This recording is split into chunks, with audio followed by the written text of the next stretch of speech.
Hello students, তোমরা যারা 2023 সালে উচ্চ মাধ্যমিক পরীক্ষা দেবে, তোমাদের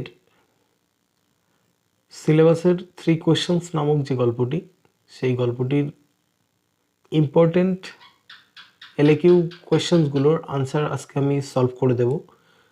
আর তোমরা প্লিজ ভিডিওটি শেষ পর্যন্ত দেখো, এবং যদি এই প্রশ্নগুলি তোমরা মুখস্থ করে ফেলতে পারো, তাহলে আমি এটুকু তোমাদের আশ্বস্ত করতে পারি যে পরীক্ষায় যে কোনো কোশ্চেন আসলে তোমরা লিখে আসতে পাবে, এবং এই প্রশ্ন কটার মধ্যে থেকে তোমরা একটা কমনও পেয়ে যেতে পারো। তো চলো শুরু করছি। আর এবারে তোমাদের 2023 সালে যেহেতু তোমরা পরীক্ষা দিচ্ছ, তোমাদের 3 কোয়েশ্চেন্স খুব ইম্পর্টেন্ট। এখানকার প্রশ্নগুলো তোমরা ভালো করে পড়ে নেবে। তো দেখো, ফার্স্ট কোয়েশ্চেন দেওয়া রয়েছে, why did the tsar decide to meet the hermit and how did he visit him? কীভাবে কেন যার সিদ্ধান্ত নিয়েছিল হারমিটের সঙ্গে দেখা করার জন্য, এবং তিনি কিভাবে তার দেখা পেয়েছিলেন। What was the hermit doing when the jar met him? Hermit কি করছিল যখন জার তার সঙ্গে দেখা করতে যান? তো প্রথম প্রশ্নটির উত্তর হবে, being confused and depressed with the answers of the wise men, the jar decided to consult the hermit. জ্ঞানী মানুষদের উত্তর পেয়ে জার দ্বিধাগ্রস্ত হয়ে পড়েন এবং ডিপ্রেসড হন।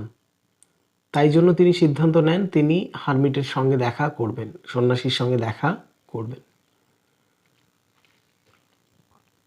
The answers provided by the wise men were not satisfactory. ওই জ্ঞানী মানুষরা যে উত্তর দিয়েছিল প্রশ্নগুলির, সেগুলো জারকে ততটা সন্তুষ্ট করতে পারেনি। So, with the hope of knowing the appropriate answers, he visited the hermit in the guise of a commoner, as the hermit received none but the common folk. শুধুমাত্র ওই প্রশ্নগুলোর সঠিক উত্তর জানার জন্যই যার সাধারণ বেশভূষায় হারমিটের কাছে গেছিল, কারণ হারমিট সাধারণ মানুষ ছাড়া কারোর সঙ্গে দেখা করতেন না। The hermit was widely renowned for his wisdom. এই হারমিট তার প্রজ্ঞার জন্য, তার জ্ঞানের জন্য খুবই বিখ্যাত ছিল। So the jar wanted to try his fortune with his visit to the hermit's cottage. তাই জন্য জার হারমিটের গৃহে গিয়ে তার ভাগ্যটাকে যাচাই করে নেওয়ার চেষ্টা করেছিল। এরপরে প্রশ্ন, when the jar approached, the hermit was digging the ground in front of his hut. যখন জার তার হারমিটের গৃহে পৌঁছায়, তখন তিনি দেখেন যে তার কুঁড়ে ঘরের সামনে হারমিট কি করছে, মাটি খুঁড়ছে। Seeing the jar, the hermit greeted him and kept on digging. জারকে দেখে হারমিট তাকে সংবর্ধনা জানায় এবং তার কাজ চালিয়ে যেতে থাকে, মাটি খোঁড়া কাজ চালিয়ে যেতে থাকে। The hermit was pale and weak and had no one around to help him. Hermit ছিল একটুখানি দুর্বল, তিনি বারবার হাঁপিয়ে উঠছিলেন, কিন্তু তার কাছে হেল্প করার মতন কেউ ছিল না। তো এরপরে দেখো, what were the questions that had occurred to the tsar? কী ছিল সেই প্রশ্নগুলো যেগুলো জারের মাথায় এসেছিল? Why did he need correct answers to those questions? কেন তার ওই প্রশ্নগুলোর সঠিক উত্তর প্রয়োজন হয়েছিল? Why did he do when he was not satisfied with the answers of the learned men? যখন তিনি ওই উচ্চশিক্ষিত ব্যক্তিদের কাছ থেকে, জ্ঞানী মানুষদের কাছ থেকে সঠিক উত্তর পাননি, তখন তিনি কি করেছিলেন? অথবা এই প্রশ্নটা এভাবেও আসতে পারে, what were the questions that the tsar wanted to be answered? কী ছিল সেই প্রশ্নগুলো যেগুলোর উত্তর জার চেয়েছিল? Why did he need the answer? কেন তার এই প্রশ্নগুলির উত্তর জানার প্রয়োজন ছিল? Why was he dissatisfied with the answers given by the scholars and learned men? কেন যার ওই শিক্ষিত জ্ঞানী ব্যক্তিদের প্রশ্নের উত্তরে সন্তুষ্ট হননি? তো এই প্রশ্নগুলির উত্তর হবে, দেখো প্রথম প্রশ্ন তিনটি কী ছিল? The tsar wanted to be answered 3 questions, they are, অথবা এই লাইনটাকে তোমরা এভাবেও লিখতে পারো, the questions that had occurred to the tsar were first, what is the right time to begin anything? কী হলো সেই সঠিক সময় একটা কাজ শুরু করার? অ্যাকচুয়ালি সঠিক সময় কোনো কাজ শুরু করার সঠিক সময় কি? Who are the right people to listen to? কারা সঠিক ব্যক্তি যাদের কথা শুনতে হবে? অ্যান্ড হুম টু অ্যাভয়েড, এবং কাদেরকে অ্যাভয়েড করতে হবে, এড়িয়ে চলতে হবে। 3 নম্বর প্রশ্ন, what is the most important thing to do? মানে সব থেকে গুরুত্বপূর্ণ কাজ কি? এই তিনটে ছিল প্রশ্ন। এরপরে এই প্রশ্নগুলির উত্তর কেন দরকার ছিল? If he knew the answers to this questions, he would never fail in any task that he would undertake. তো এই প্রশ্নগুলির উত্তর জারের এই কারণে প্রয়োজন ছিল, কারণ যদি ইনি এই প্রশ্নগুলির উত্তর পেয়ে যান, এরপরে ইনি যে কোনো কাজ শুরু করলে কখনো সেটাতে ব্যর্থ হবেন না। এরপরে প্রশ্নের উত্তর হবে, he was dissatisfied with the answers given by the scholars and learned men because their answers were mismatched to one another and the tsar agreed with none of them. বলছে যেহেতু এই শিক্ষিত জ্ঞানী ব্যক্তিদের উত্তর কারোর সাথে কারোর মিল ছিল না, তাই তিনি তাদের উত্তরে সন্তুষ্ট হতে পারেননি। The jar decided to consult a hermit when he was not satisfied with the answers of the learned men. এরপরে কি করেছিল জান? যেহেতু তাদের উত্তরে সন্তুষ্ট হননি, তাই তিনি হারমিটের সঙ্গে দেখা করার সিদ্ধান্ত নিয়েছিলেন। এরপরে প্রশ্ন দেখো, how did the bearded man become the jars friend? কিভাবে ওই দাড়িওয়ালা লোকটি জারের বন্ধু হয়েছিল?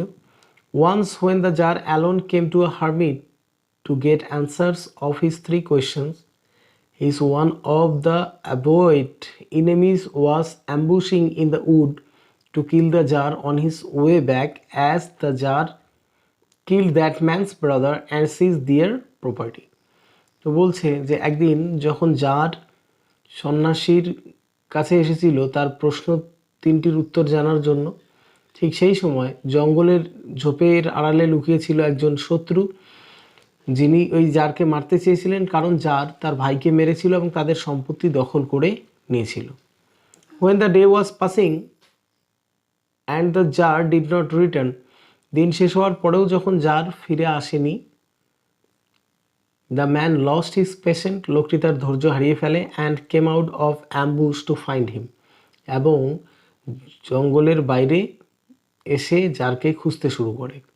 বাট দ্য জার্স বডিগার্ডস রেকগনাইজড হিম, জারের যে দেহরক্ষীরা ছিল তারা তাকে চিনতে পারে, অ্যান্ড ওন্ডেড হিম সেভারেলি, এবং তাকে জঘন্যভাবে ক্ষতবিক্ষত করে দেয়। Fortunately the man escaped from them, ভাগ্যবশত এই লোকটি তাদের কাছ থেকে পালিয়ে যায়, and fell fainting on the ground in front of the hermit's hut, এবং হারমিটের কুড়ে ঘরের সামনে মাটিতে গিয়ে লুটিয়ে পড়ে। Then the tsar whom the man wanted to kill nursed him carefully and saved his life. এরপরে সেই জার যাকে কিনা এই লোকটা মারতে চেয়েছিল, তিনি তার সেবা শুশ্রূষা করে তাকে সুস্থ করে তোলেন এবং তার জীবন বাঁচিয়ে দেন। It made him feel grateful to the tsar and he told the tsar to forgive him, এবং এই ঘটনাটা দেখেই তিনি তার জারের প্রতি কৃতজ্ঞতা প্রকাশ করেন এবং ক্ষমা চেয়ে নেন।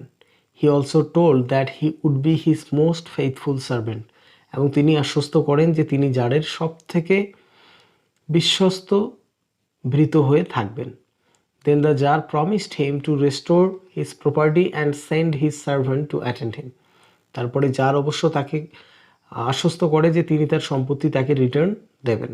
Das a good relation established between them, অথবা দেমের বদলে তোমরা চাইলে the tsar and the beard man লিখতে পারো।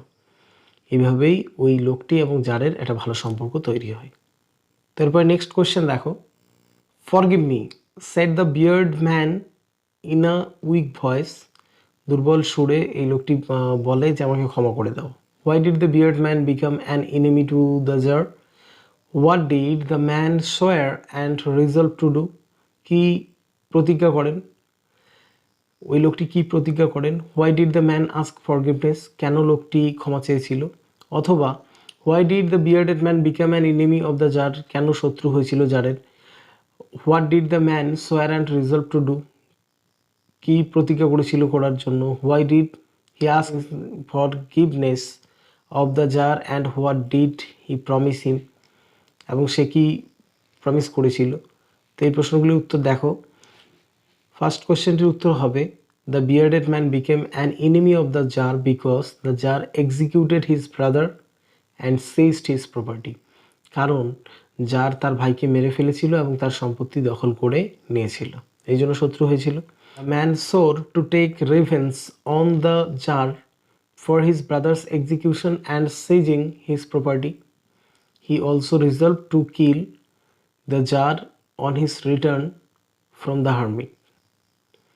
মানে যেহেতু জার তার ভাইয়ের হত্যা এবং তার সম্পত্তি দখলের পিছনে ছিল, তাই তিনি রিভেঞ্জ অ্যাকচুয়ালি প্রতিশোধ নেওয়ার জন্য তাকে মারতে চেয়েছিলেন। When the man was severely wounded by the bodyguard, যখন বডিগার্ডরা তাকে ক্ষতবিক্ষত করে দেয়, ইট ওয়াজ দ্য জার হু নার্সড হিম, জারই তার হচ্ছে কি সেবা শুশ্রূষা করে, কেয়ারফুলি যত্ন সহকারে, অ্যান্ড রিভাইভড হিজ লাইফ, এবং তারকে পুনর্জীবন দান করে। He realised that he would have died if he was not looked after by the tsar. এবং লোকটি বুঝতে পারে যে যদি আমাকে জার দেখাশোনা না করতো তাহলে হয়তো আমি মরে যেতাম। This act of the tsar sensed the wounded man's mind and he asked forgiveness. এই কাজটি লোকটির মন মানসিকতাকে বদলে দেয় এবং তিনি ক্ষমা চেয়ে নেন। The man promise to serve the tsar as the most faithful slave, অথবা তোমরা লিখতে পারো servant, and he would also employ his sons to do the same. এই লোকটি প্রমিস করেন যে তিনি জারের খুব কাছের একজন বিশ্বস্ত চাকর হয়ে থাকবেন এবং তিনি তার সন্তানদেরকেও এই জারের সেবার জন্য বলবেন। এরপরে প্রশ্ন দেখো, you have already been answered, তোমাকে এর মধ্যে আনসার দেওয়া হয়েছে। Who said this and to whom, কে কাকে এই কথাটা বলেছে। How has the person refer to been answered, কীভাবে লোকটাকে উত্তর দেওয়া হয়েছে।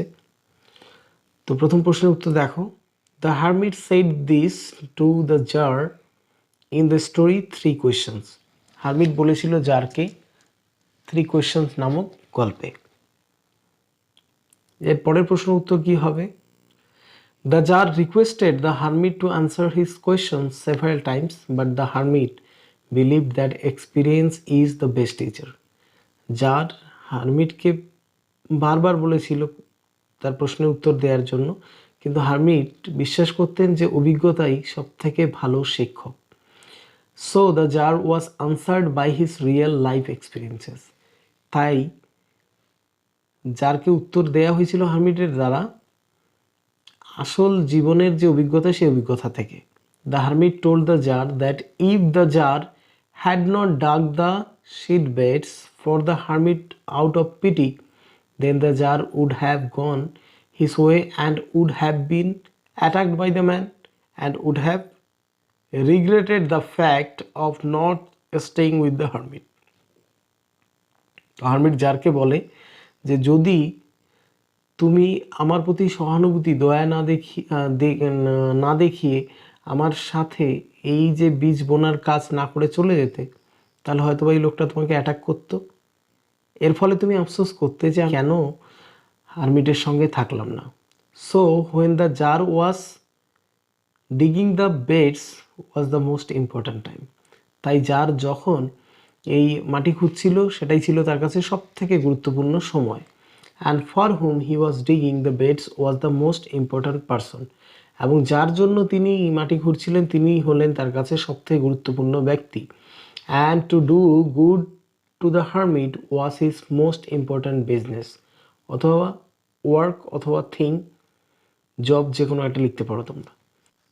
এবং এই হারমিটের জন্য ভালো কাজ করাটাই ছিল তার সব থেকে গুরুত্বপূর্ণ কাজ।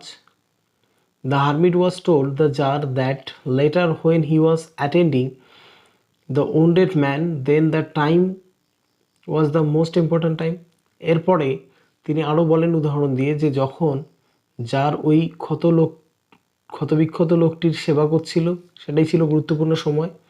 The wounded man was the most important person, এবং এই আঘাতপ্রাপ্ত লোকটাই ছিল সবথেকে গুরুত্বপূর্ণ ব্যক্তি। And trending the wounded man was the jars most important business, এবং এই ক্ষতবিক্ষত হওয়া লোকটির সেবা করাটাই ছিল তার কাছে সবথেকে গুরুত্বপূর্ণ কাজ। If the tsar had not saved the wounded man, যদি এই আঘাতপ্রাপ্ত লোকটাকে সেভ না করতো, then he would not have become friends with his former enemy so easily, তাহলে কখনোই তার আগের সেই পুরনো শত্রুর সঙ্গে তার কখনোই বন্ধুত্ব হতো না। By citing this examples the hermit made the tsar understand the true purpose of life which is to help others. এই উদাহরণগুলি দেওয়ার মাধ্যমেই হারমিট জারকে বোঝাতে সক্ষম হয় যে জীবনের আসল উদ্দেশ্য কী, একে অপরকে সাহায্য করা। Here comes someone running, who said this, কে এই কথাটা বলেছিল, হু ওয়াজ কামিং, কে আসছিল, why did he come running, কেন সে দৌড়ে এসেছিল, হোয়াট হ্যাপেন টু হিম, তার কি হয়েছিল। তো প্রথম প্রশ্ন কে বলছিল, সিম্পলি তোমরা বলবে in the story 3 questions the hermit is the speaker, অথবা বলবে in the story 3 questions the hermit said this. Who was coming, a bearded man who had a deep wound in his stomach was coming. এরপরে কেন এসেছিল, he came running because he somehow escaped from the shackles of the jar's bodyguard who otherwise would have killed him. তিনি কেন দৌড়ে আসছিলেন, কারণ তিনি এই জারের যে দেহরক্ষী তাদের হাত থেকে বেঁচে গেছিলেন, প্রাণে বেঁচে গেছিলেন, নতুবা তাকে হয়তোবা তারা মেরেই ফেলতো।